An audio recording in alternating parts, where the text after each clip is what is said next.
ബാലചന്ദ്രമേനോൻ ഗൾഫിലായിരിക്കുമ്പോൾ അവിടെ വെച്ചൊരു Anglo Indian സ്ത്രീയുമായി ഇഷ്ടപ്പെടുകയും അവരിൽ ജനിച്ച മകളാണ് അലീന എന്ന രീതിയിലുമായിരുന്നു ബാലചന്ദ്രൻ തന്നെ പരിചയപ്പെടുത്തിയിരുന്നത്. എന്നാൽ സത്യാവസ്ഥ എന്തായിരുന്നു എന്നുള്ളത് മനുശങ്കറിന് നേരത്തെ തന്നെ അറിയാമായിരുന്നു. ആ സത്യാവസ്ഥ ഇപ്പോൾ മനുശങ്കർ അലീനയോട് പറയുകയും ചെയ്തു. മനുവിന് കാര്യം അറിയില്ല എന്നൊരു ബോധ്യമായിരുന്നു അലീനയുടെ മനസ്സിലുണ്ടായിരുന്നത്. എന്നാൽ YG ആന്റിയുടെ മകളാണ് താനെന്നും സ്റ്റാൻലി ജോസഫ് തൻ്റെ അച്ഛനാണെന്നും അച്ഛൻ്റെ അരികിലാണ് താൻ ഇപ്പോൾ ആയിരിക്കുന്നതെന്നുമൊക്കെ മനുശങ്കർ അലീനയോട് പറഞ്ഞപ്പോൾ അക്ഷരാർത്ഥത്തിൽ അലീന ഞെട്ടിപ്പോയി. എന്ത് തിരിച്ചു മറുപടി പറയണമെന്നറിയാതെ നാവിറങ്ങിപ്പോയതുപോലെ അവൾ സ്തംഭിച്ചു നിൽക്കുകയാണ്. അപ്പോൾ മനുശങ്കർ വീണ്ടും പറയുകയാണ്, അങ്കിളിനെ തെറ്റിദ്ധരിക്കണ്ട, എൻ്റെ ഊഹം ശരിയാണോ എന്ന് ചോദിച്ചപ്പോൾ അങ്കിൾ അത് സമ്മതിച്ചു എന്ന് മാത്രമേ ഉള്ളൂ. പക്ഷെ അങ്കിളിന് ഞാനൊരു വാക്ക് കൊടുത്തിരുന്നു, ഈ സത്യം ആരോടും പറയില്ല എന്ന്, നിന്നോട് പോലും. പക്ഷെ ഇപ്പോൾ നിന്റെ അടുത്ത് മാത്രം ഞാൻ ആ വാക്ക് തെറ്റിച്ചു. അത് നിന്നോടുള്ള സ്നേഹ കൂടുതൽ കൊണ്ടാണ്. തുടർന്ന് മനുശങ്കറിനോട് എന്തു പറയണമെന്ന് അലീനയ്ക്ക് നിശ്ചയമില്ലാതെയായിപ്പോയി. അലീന വിറച്ചു വിറച്ചു പറയുകയാണ്, ഞാൻ ഫോൺ വെച്ചോട്ടെ മനുവേട്ടാ? വെക്കരുത്. ഞാൻ എല്ലാം അറിഞ്ഞതുകൊണ്ട് ഒരു കുഴപ്പവും സംഭവിച്ചിട്ടില്ല. നിന്നോടെനിക്ക് സ്നേഹവും ബഹുമാനവും കൂടിയിട്ടേ ഉള്ളൂ. അലീന ഫോണിൽ തന്നെ മുറുകെ പിടിച്ചുകൊണ്ട് വീണ്ടും നിമിഷങ്ങളോളം മൗനമായി നിൽക്കുകയാണ്. മനുശങ്കർ വീണ്ടും വിളിച്ചു, അലീന, ഞാൻ നിന്നെ വേദനിപ്പിച്ചോ മോളെ? ഏയ് ഇല്ല. പിന്നെ ഭയപ്പെടുത്തിയോ? ഇല്ല മനുവേട്ടാ. പക്ഷെ നീ വല്ലാതെ പേടിച്ചിരിക്കുന്നത് പോലെ തോന്നുന്നു. ഇല്ല, ഒന്നുമില്ല. ഞാൻ വെച്ചോട്ടെ മനുവേട്ടാ? അലീന പ്ലീസ്, നീ എന്തിനാ എൻ്റെ മുൻപിൽ നിന്നിങ്ങനെ ഒളിച്ചോടുന്നത്? എത്ര ധൈര്യത്തോടെയാണ് നീ ഓരോരോ പ്രശ്നങ്ങളെ നേരിട്ടത്. ഞാൻ അതിശയിച്ചിട്ടുണ്ട്. എന്നിട്ട് ഇപ്പോൾ നീ... ഒരു കാര്യം ഞാൻ പറയാം, നീ എവിടെ ഒളിച്ചാലും എനിക്ക് നിന്നെ കാണാം. നിന്റെ മനസ്സും ചിന്തയും എല്ലാം എനിക്ക് വായിക്കുവാൻ കഴിയും. മനുവേട്ടാ, ഞാനിപ്പോൾ വേറൊരു വീട്ടിലല്ലേ. കടപ്പാട്ടൂരെ വീട് പോലെ അല്ലല്ലോ. സാഹചര്യങ്ങളെല്ലാം മാറി. എൻ്റെ പപ്പയ്ക്കാണ് ഇനി മുതൽ എൻ്റെ കാര്യത്തിൽ തീരുമാനമെടുക്കുവാനുള്ള അധികാരം. മനസ്സിലായി? വേറൊരു മതവും സംസ്കാരവും ഒക്കെയാണെന്ന് എനിക്കും അറിയാം. പക്ഷേ ഒരു ക്രിസ്ത്യൻ ഫാമിലിയിലെ അംഗമെന്ന പോലെ തന്നെ ഒരു ഹിന്ദു ഫാമിലിയിലെയും കൂടെയാണ് നീ. നിനക്ക് ഏത് പക്ഷത്തോട്ടും വരാം. ആർക്കെങ്കിലും അത് ഇഷ്ടപ്പെടുമോ മനുവേട്ടാ? ഇത് എൻ്റെ പപ്പയ്ക്കും കുടുംബക്കാർക്കും ഇഷ്ടപ്പെടുമോ? മനുവേട്ടൻ്റെ വീട്ടിൽ ആരെങ്കിലും സമ്മതിക്കുമോ? മനുവേട്ടന് എന്നെക്കാളും എത്ര നല്ല പെൺകുട്ടിയെ കിട്ടും? എന്താ ഇത്ര സംശയം? നിന്നേക്കാൾ സുന്ദരികളായ പലരും ഇവിടെയുണ്ട്. 10-20 ലക്ഷം സ്ത്രീധനം വാങ്ങിക്കാം. സൗന്ദര്യം കണ്ടിട്ടൊന്നുമല്ല ഞാൻ നിന്നെ ഇഷ്ടപ്പെട്ടത്. എൻ്റെ മനസ്സിനിണങ്ങിയ പെണ്ണാണെന്ന് തോന്നിയിട്ടാണ്. മറ്റുള്ളവരുടെ മനസ്സ് കാണാനും അവരുടെ സങ്കടങ്ങൾ തിരിച്ചറിയുവാനും തന്നെത്താൻ മറന്നും അവരെ സഹായിക്കുവാനുമുള്ള സന്നദ്ധത കണ്ടിട്ടാ ഞാൻ ഇത്രയും ചിന്തിച്ചുള്ളൂ. നിനക്ക് എന്നെ മനസ്സിലാക്കുവാൻ സാധിക്കും. നീ എന്നെ സഹായിക്കും. എൻ്റെ മനപ്രയാസങ്ങളെ തുടച്ചു മാറ്റും. അതിൽ കൂടുതൽ എനിക്കെന്താ വേണ്ടത്? നിന്റെ തീരുമാനം എന്തായിരുന്നാലും ശരി. നീയില്ലാതെ മുൻപോട്ട് പോകുന്നത് ഇപ്പോൾ എനിക്ക് ആലോചിക്കാൻ പോലും വയ്യ അലീന. അത്രയും കേട്ടപ്പോഴേക്കും അലീനയ്ക്ക് കരച്ചിൽ പിടിച്ചടക്കുവാൻ കഴിയാതെ വന്നു. മനുവേട്ട എന്ന് പറഞ്ഞുകൊണ്ട് അവൾ വിങ്ങിപ്പൊട്ടുകയാ. ഇടയ്ക്ക് പറയുന്നുണ്ട്, എൻ്റെ അവസ്ഥയൊന്ന് മനസ്സിലാക്ക്. കരയണ്ട മോളെ, ഞാൻ നിന്നെ ഒന്നിനും നിർബന്ധിക്കില്ല. എന്നോട് സ്നേഹമുണ്ടെങ്കിൽ മാത്രം മതി. സമ്മതിച്ചില്ലെങ്കിൽ മനുവേട്ടൻ്റെ ജീവിതം കോഞ്ഞാട്ടയായി പോകുമെന്നുള്ള സിമ്പതിയൊന്നും വേണ്ട. ഇതുവരെ നിനക്ക് എന്നോട് സ്നേഹമുണ്ടെന്ന് എനിക്കറിയാം. നിന്റെ മുഖത്ത് ഞാനത് കണ്ടിട്ടുമുണ്ട്. ഇനി മറ്റൊരാളാണ് എന്നെക്കാൾ യോഗ്യനെന്ന് തോന്നിയാൽ ഓക്കെ, പരാതിയില്ല. ആശിച്ച പെണ്ണിൻ്റെ കൂടെ ജീവിക്കുന്നതാണ് പുരുഷൻ്റെ ആത്മജീവിത സാക്ഷാത്കാരം എന്നൊരു മഹാസങ്കല്പമൊന്നും എനിക്കില്ല. ഓക്കെ, നമുക്ക് തൽക്കാലം ഈ വിഷയം അങ്ങ് വിടാം. ഞാൻ ചോദിക്കാൻ മറന്നു, എങ്ങനെയുണ്ട് പുതിയ സ്ഥലം, പുതിയ വീട്, പുതിയ അച്ഛൻ, പുതിയ ജീവിതമൊക്കെ എങ്ങനെയുണ്ട്? ഇടർന്ന കണ്ഠത്തോടുകൂടി അലീന ചോദിക്കുകയാണ്. മനുവേട്ടനിപ്പോൾ എന്നോട് ദേഷ്യ? മനുശങ്കറിന് അത് മനസ്സിലായി. തൻ്റെ സ്വരം പരുഷമായിരുന്നു. സ്തോഭത്തിൽ നിന്ന് സൗമ്യതയിലേക്ക് ഒറ്റ നിമിഷം കൊണ്ട് തിരിച്ചു വരാൻ കഴിഞ്ഞില്ല. ഇനിയിപ്പോൾ പെട്ടെന്ന് ദേഷ്യം പോകാൻ ഒറ്റ വഴിയേ ഉള്ളൂ. ആ മുഖം ഇങ്ങോട്ടൊന്ന് അടുപ്പിച്ച് കൊണ്ടുവന്നോ? കൊണ്ടുവന്നു. കണ്ണീര് വന്ന് നനഞ്ഞ നിന്റെ ആ ഇടത്തെ കണ്ണിൽ ഒരു ഉമ്മ. നെക്സ്റ്റ് വലത്തെ കുസൃതി കണ്ണിലും ഒരു ഉമ്മ. ഓക്കെ, ഇപ്പോൾ ദേഷ്യമെല്ലാം പോയി. ഇനി പറ, എങ്ങനെയുണ്ട് Kulathupuzha? Retired colonel Stanley Joseph. അല്ല, അതിനൊക്കെ മുൻപ് മറ്റൊരു പ്രധാന കാര്യം. ഇതേതാ ഈ നമ്പര്? രോഹിത് തന്നതാ? അതെ. ചുമ്മാതല്ല, വെറുതെയാണോ എനിക്ക് ഒരു പിടിയും കിട്ടാതെ പോയത്? ഇനി പച്ച പനം തത്ത പറയുന്നത് പോലെ അങ്ങോട്ട് പറഞ്ഞു. അലീന താൻ കുളത്തുപുഴയിൽ എത്തിയത് മുതൽ ഇതുവരെയുള്ള എല്ലാ കാര്യങ്ങളും വിസ്തരിച്ചു പറഞ്ഞു. മനുശങ്കർ ഇടയ്ക്കിടെ ചില കമൻറ്റുകളോടെ മോളി കേട്ടുകൊണ്ടേയിരുന്നു. ഒടുവിൽ അലീന അവൻ്റെ മുൻപിൽ ഒരപേക്ഷ വെച്ചു. മനുവേട്ടൻ ഇനി വരുമ്പോൾ കടപ്പാട്ടൂരിലോട്ടൊന്ന് പോണേ. ഞാൻ പോന്ന ശേഷം അവിടെ ഇത്തിരി പ്രശ്നത്തിലാണ്. അമ്മ എന്നോടുള്ള വാശിക്ക് അവിടുത്തെ ടൈം ടേബിളൊക്കെ മാറ്റിമറിച്ചു. 3 പേരും വിഷമിച്ചിരിക്കുകയാണ്. രോഹിത്തിനി തെറ്റിപ്പോവില്ല എന്ന് എനിക്കറിയാം. പക്ഷേ ബബിത, മനുവേട്ടൻ ചെന്ന് അവളോട് സംസാരിക്കണേ. അവൾക്ക് പെട്ടെന്ന് മനസ്സിടിയും. പിന്നെ ഒന്നും നോക്കാനില്ല, ആരെയും വകവയ്ക്കെത്തുമില്ല. സ്നേഹം കൊണ്ടല്ലാതെ അവളെ അനുസരിപ്പിക്കാൻ പറ്റില്ല മനുവേട്ട. ഇനി എന്നാ മനുവേട്ടൻ വീട്ടിലേക്ക് തിരികെ പോണേ? ഉടനെ തിരിച്ചു പോകുന്ന കാര്യത്തെക്കുറിച്ച് ഞാൻ പ്ലാൻ ചെയ്തിട്ടില്ല. സാരമില്ല, ഈ വീക്കെൻഡിൽ പോയേക്കാം. എന്തായാലും നീ എൻ്റെ അടുത്ത് ഒരു റിക്വസ്റ്റ് വെച്ചതല്ലേ. അയ്യോ മനുവേട്ട, മനുവേട്ടന് അതിനുവേണ്ടി മാത്രം പോണ്ട. അലീന, നീ എന്നെ വിളിച്ചത് ഇതിനു വേണ്ടി മാത്രമല്ലേ? ആ ഓക്കെ, ഞാനത് ചെയ്തോളാം. വേറെ വല്ലതും പറയാനുണ്ടോ? എൻ്റെ അടുത്തുള്ള ദേഷ്യം പോയോ? കംപ്ലീറ്റ് ദേഷ്യവും പോയി. അല്ല, കുറച്ച് ദേഷ്യം ഉണ്ടെങ്കിൽ എന്താ ഇപ്പം കുഴപ്പം? മനുവേട്ടൻ എൻ്റെ അടുത്ത് ദേഷ്യപ്പെടുമ്പോൾ എനിക്ക് ഭയങ്കര സങ്കടം വരും. എന്താ ഒന്നുകൂടെ പറഞ്ഞേ. ശരി, ഞാൻ ഫോൺ വെക്കുകയാണ് കേട്ടോ. ദേ വെച്ചു. അവൾ ആ കോള് എൻഡ് ബട്ടൺ അമർത്തുമ്പോഴേക്കും കള്ളി എന്ന് അവൻ ആത്മഗതം പോലെ മന്ത്രിക്കുന്നതും കേട്ടു. അലീന ചുമരിലേക്ക് ചാരി നിന്ന് ദീർഘശ്വാസമെടുത്തു. പുറമെ ഒരു ഉണർവും സന്തോഷവും തോന്നിയെങ്കിലും മനസ്സിന്റെ അടിത്തട്ടിൽ ഭീതിയുടെ ഒരു അഗ്നിപർവ്വതം പൊട്ടി. ഈ സ്നേഹം മായ്ക്കാനാവാത്ത മുറിവുകളും സഹിക്കാനാവാത്ത സങ്കടങ്ങളും കൊണ്ടുവരുമെന്ന് ഉള്ളിലിരുന്ന് ആരോ മുന്നറിയിപ്പ് നൽകുന്നു. ഇത് തനിക്ക് സ്വീകരിക്കാനാവുമോ? എവിടെയെങ്കിലും ഇത് അംഗീകരിക്കപ്പെടുമോ? അലീനയ്ക്ക് ഉത്തരമൊന്നും കിട്ടുന്നില്ല. തുടർന്ന് കാണുന്ന കാഴ്ച ഔതക്കുട്ടിച്ചായൻ പുനലൂരിലേക്ക് തിരിച്ചു പോകുവാൻ പോവുകയാണ്. ഔതക്കുട്ടിച്ചായൻ വന്ന കാർ അന്നേ ദിവസം തന്നെ തിരിച്ചയച്ചതിനാൽ ബൈജു ആണ് കൊണ്ടുവിടുവാൻ പോകുന്നത്. ബൈജു കാർ ഇറക്കി പോകാൻ തയ്യാറായി നിൽക്കുകയാണ്.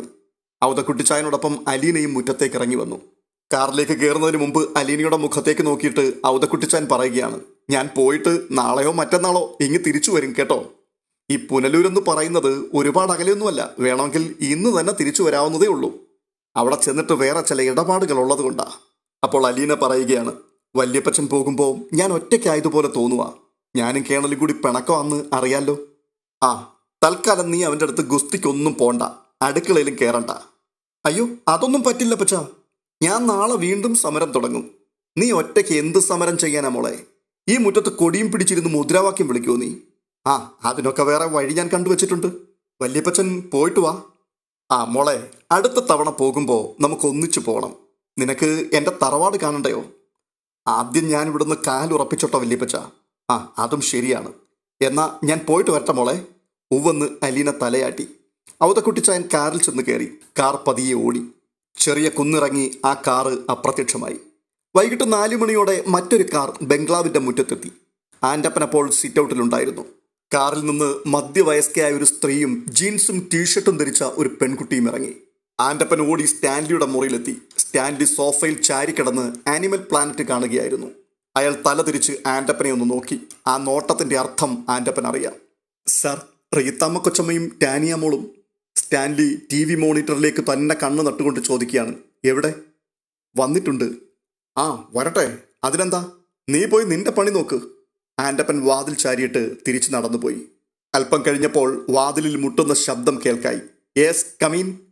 റീത്തമ്മയും ടാനിയായി മുറിയിലേക്ക് കയറി നിന്നു. സോഫയിലും കാർപ്പറ്റിലും ഉണ്ടായിരുന്ന നായ്ക്കൾക്ക് സ്റ്റാൻലി എന്തോ സിഗ്നൽ നൽകി. അവ മെല്ലെ മുറി വിട്ടിറങ്ങിപ്പോയി. സ്റ്റാൻലിയുടെ മുഖത്ത് നോക്കിക്കൊണ്ട് ടാനിയ യാന്ത്രികമായി ഉരുവിടുകയാണ്. ഗുഡ് മോർണിംഗ് പപ്പ. ആ, വെരി ഗുഡ് ഈവനിങ്. റീത്താമോ, ഗുഡ് ഈവനിങ്. ഇരിക്ക്. ഈ കസേരയിൽ ഇരിക്കാനോ? പട്ടികളിരുന്ന കസേരയല്ലേ ഇതെല്ലാം? ആ, അന്തസ്സുള്ള പട്ടികളാടി. അത് ശരി, ഞങ്ങളുടെയൊക്കെ വീട്ടിൽ പട്ടികൾ എത്ര വളർന്നാലും മനുഷ്യനോളം അന്തസ് ഒരിക്കലും കിട്ടില്ല അവയ്ക്ക്.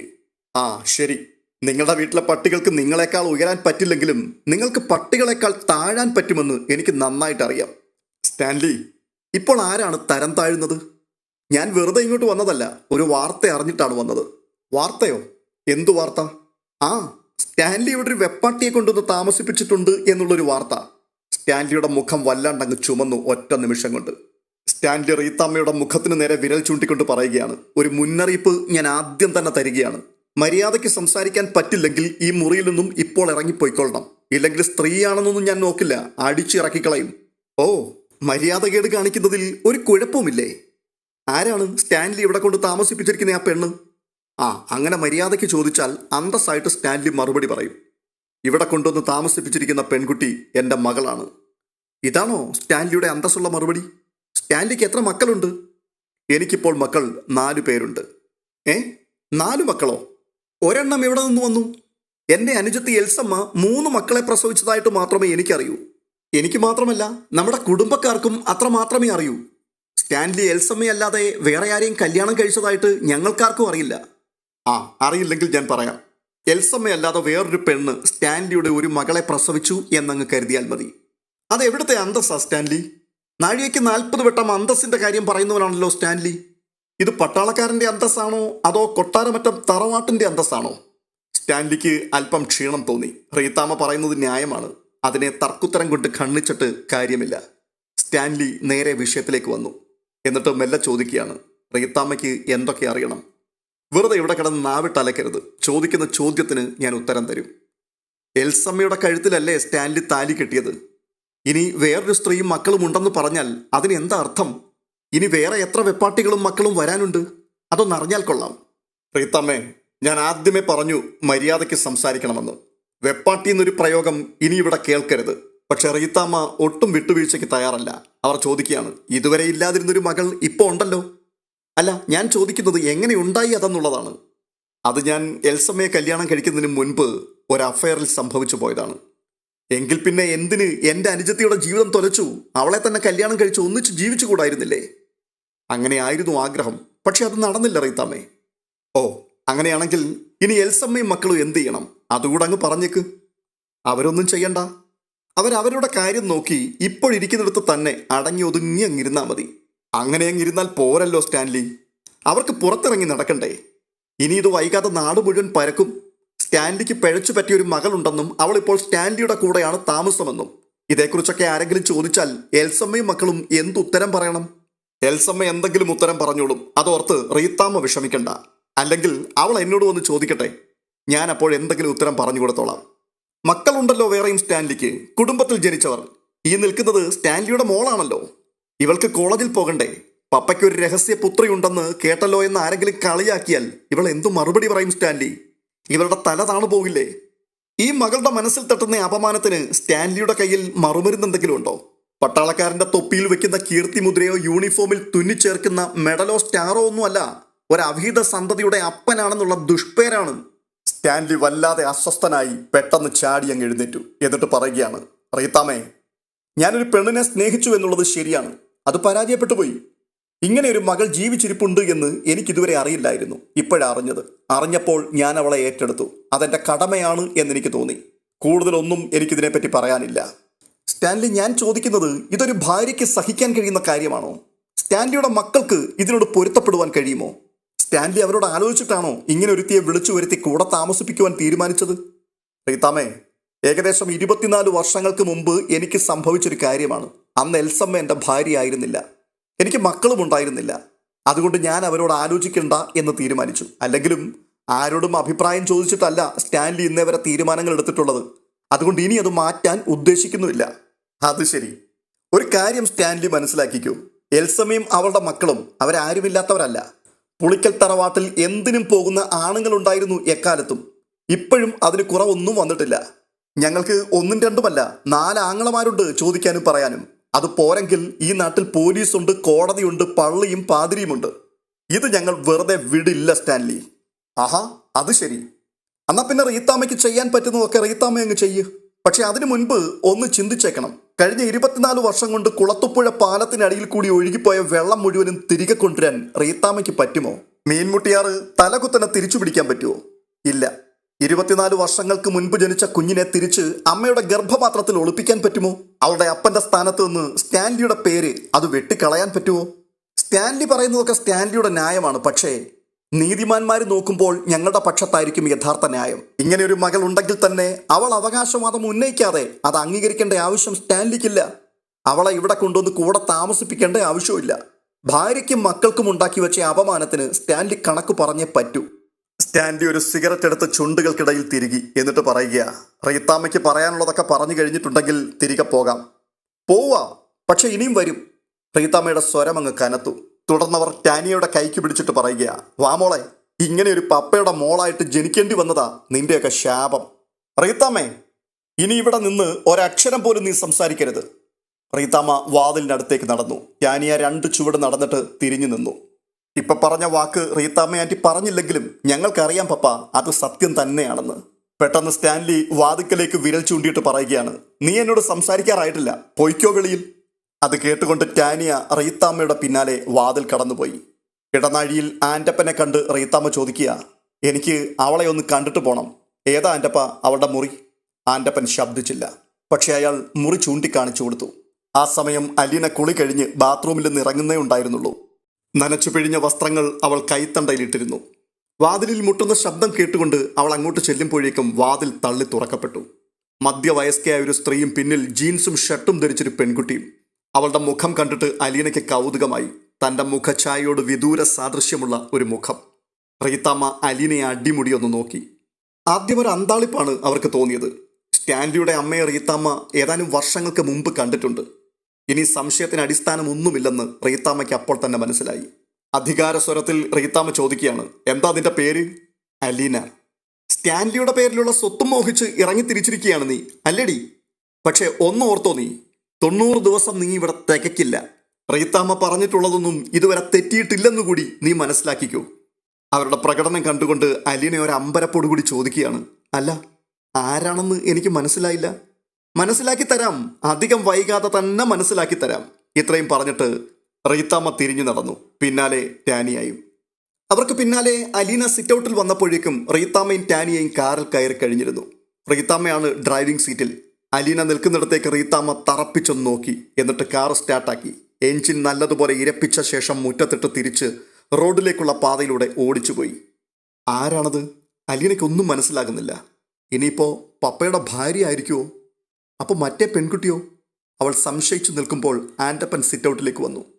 അയാളെ കണ്ടുകൊണ്ട് അലീന ചോദിക്കുകയാണ്, ആരൊക്കെ ആൻറ്റപ്പൻ ചേട്ടായി വന്നിട്ട് പോയത്? അത് റീത്താമ്മയും ടാനിയ കൊച്ചും. ആരാ ഈ റീത്താമ്മ?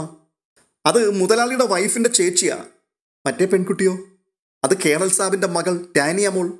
അലീനയ്ക്ക് ഇച്ഛാഭംഗമായി. ആ കുട്ടിയെ ശരിക്കൊന്ന് കണ്ടുപോലുമില്ല. വിളിച്ചടുത്ത് നിർത്തി ഒന്ന് കാണേണ്ടതായിരുന്നു. അവളോട് സ്നേഹത്തോടെ സംസാരിക്കേണ്ടതായിരുന്നു. താൻ അവരുടെ ശത്രുവല്ലെന്നും ഒന്നും തട്ടിയെടുക്കുവാൻ ആഗ്രഹമില്ലെന്നും അവരോട് പറയേണ്ടതായിരുന്നു. തൻ്റെ പപ്പയുടെ മകൾ തനിക്ക് അനുജത്തിയാണ്. ഛേ, എനിക്കൊന്നും മിണ്ടാൻ പോലും പറ്റിയില്ലല്ലോ ആൻറ്റപ്പൻ ചേട്ടാ. ആ, അത് നന്നായി. എൻ്റെ കുഞ്ഞെ അതിനോടൊന്നും മിണ്ടാതിരിക്കുന്നതാണ് നല്ലത്. മനുഷ്യജീവികളോടെല്ലാം വെറുപ്പാണെന്ന് തോന്നും അതിൻ്റെയൊക്കെ വർത്തമാനം കേട്ടാൽ. കേണൽ സാബിൻ്റെ അടുത്ത് മാത്രം ഒന്നും ചെലവാകത്തില്ല. കണ്ടിട്ട് പക്ഷേ എനിക്ക് അങ്ങനെയൊന്നും തോന്നിയില്ലല്ലോ. ആ, കാണുന്ന പോലെയൊന്നും അല്ല. പിന്നെ എങ്ങനെയാ? ആൻറ്റപ്പൻ ഒന്നും മിണ്ടിയില്ല. അപ്പോൾ വീണ്ടും അലീന ചോദിക്കുകയാണ്, അതെന്തുകൊണ്ടാണ് ആൻറ്റപ്പൻ ചേട്ടാ കേണൽ സാബിൻ്റെ വൈഫിൻ്റെ ചേച്ചി വന്നത്? എന്തുകൊണ്ടാണ് വൈഫ് നേരിട്ട് വരാതിരുന്നത്? സാധാരണ അങ്ങനെയല്ലേ പതിവ്? എൻ്റെ കുഞ്ഞെ, എനിക്കിതേപ്പറ്റി ഒന്നും അറിയില്ല. എന്നോട് ചോദിച്ചേക്കല്ലേ. കേണൽ സാബിൻ്റെ അടുത്ത് നേരിട്ടങ്ങ് ചോദിച്ചാൽ മതി. ഉടനെ അലീനയെ ഒന്ന് അടക്കി ചിരിച്ചുകൊണ്ട് പറയുകയാണ്, ആൻറ്റപ്പൻ ചേട്ടന് വാതുറക്കാൻ പേടിയാണെങ്കിൽ അതങ്ങ് പറഞ്ഞാൽ പോരെ. ആ, കൊള്ളാം. കേണൽ സാബിൻ്റെ സ്വഭാവം മാറുന്നതേ എപ്പോഴാണെന്ന് നമുക്കറിയാനൊക്കത്തില്ല. ആഹാ, മാറട്ടെ. അല്ലെങ്കിലും അദ്ദേഹത്തിൻ്റെ സ്വഭാവത്തിന് അല്പം മാറ്റം ഉണ്ടാകുന്നത് തന്നെ ആൻറ്റപ്പൻ ചേട്ടാ നല്ലത്. കുഞ്ഞിനെ അറിയാൻ പാടില്ലാഞ്ഞിട്ടാ കുഞ്ഞെ. പൗലോസുമായിട്ടുള്ള പ്രശ്നത്തിൽ കുഞ്ഞിൻ്റെ സ്ഥാനത്ത് വേറെ വല്ലവരുമായിരുന്നെങ്കിൽ ഇവിടെ ഭൂകമ്പം നടന്നേനെ. ഞാൻ കേണലിൻ്റെ മോളായതുകൊണ്ടല്ലേ അങ്ങനെയൊക്കെ സംസാരിച്ചത്. വേറെ വല്ലവർക്കും അങ്ങനെ സംസാരിക്കേണ്ട കാര്യമുണ്ടോ? ആ, മകളാണോ ഭാര്യയാണോ എന്നൊന്നും കേണൽ സാബ് ചിലപ്പോൾ നോക്കില്ല. ചുരുക്കത്തിൽ എനിക്ക് അടി കിട്ടാൻ സാധ്യതയുണ്ടായിരുന്നു. അതല്ലേ ആൻറ്റപ്പൻ ചേട്ടൻ പറഞ്ഞു വരുന്നത്? അപ്പോൾ ആൻറ്റപ്പൻ ചോദിക്കുകയാണ്, ഞാനൊരു കാര്യം ചോദിക്കട്ടെ കുഞ്ഞെ. കേണൽ സാബിൻ്റെ മോളാണെന്ന് പറഞ്ഞല്ലോ, ഏതു വകയില്ല? എനിക്ക് അതാണ് ഒരു പിടിയും കിട്ടാത്തത്. എനിക്കും അതേപ്പറ്റി വലിയ പിടിയൊന്നും ഇല്ല ആൻറ്റപ്പൻ ചേട്ടാ. കേണൽ സാബിനോട് തന്നെ അങ്ങ് ചോദിച്ചാൽ പോരെ. ആൻറ്റപ്പൻ അലീനയെ സൂക്ഷിച്ചൊന്ന് നോക്കി. എന്നിട്ട് നടന്നുപോയി. അലീന ചിന്താധീനയായി അല്പനിമിഷം അവിടെ തന്നെ നിന്നു. എന്നിട്ട് അവൾ ചിന്തിക്കുകയാണ്, ഇതുവരെ കണ്ടിട്ടും കേട്ടിട്ടുമില്ലാത്തൊരു മകൾ വന്ന് ഇവിടെ തൻ്റെ ഭർത്താവിനൊപ്പം താമസിക്കുന്നു എന്നറിഞ്ഞാൽ ഏതൊരു ഭാര്യയും ഓടിയെത്തേണ്ടതാണ്. പകരം ഇവിടെ വന്നതോ അവരുടെ സഹോദരി, കൂടെ പപ്പയുടെ മോളും. അലീനയ്ക്ക് എല്ലാം വിചിത്രമായി തോന്നി. റീത്താമ്മയുടെ മടങ്ങിപ്പോക്ക് ഒരു ഭൂകമ്പത്തിന്റെ ആരംഭമായിരുന്നു. അതെ, തുടർന്ന് സംഭവിക്കാൻ പോകുന്നത് സ്റ്റാൻലിയുടെ ബംഗ്ലാവിനെ പിടിച്ചുലയ്ക്കുവാൻ പോകുന്ന പല സംഭവങ്ങളുമാണ്. സ്റ്റാൻലിയുടെ ഭാര്യയുടെ ആങ്ങളമാരും പള്ളിയിൽ അച്ഛനുമൊക്കെ ചേർന്ന് അലീനയെ കുടിയിറക്കുവാൻ വേണ്ടി കുളത്തുപുഴയിലേക്ക് പാഞ്ഞെത്തുവാൻ പോവുകയാണ്. എന്തൊക്കെയായിരിക്കും സംഭവിക്കാൻ പോകുന്നത്? അലീനയ്ക്ക് വേദനയോടുകൂടി പടി ഇറങ്ങേണ്ടി വരുമോ? അതോ അലീനയെ തുരത്തി ഓടിക്കുവാൻ വേണ്ടി വരുന്നവരെ സ്റ്റാൻലി തന്റെ ഇച്ഛാശക്തി ഉപയോഗിച്ച് തുരത്തുമോ? മഴത്തോരു മുൻപേ എന്ന പരമ്പര ഉദ്വേഗജനകമായ നിമിഷങ്ങളിലേക്ക് ഒരു വലിയ വഴിത്തിരിവിലേക്ക് എത്തുകയാണ്.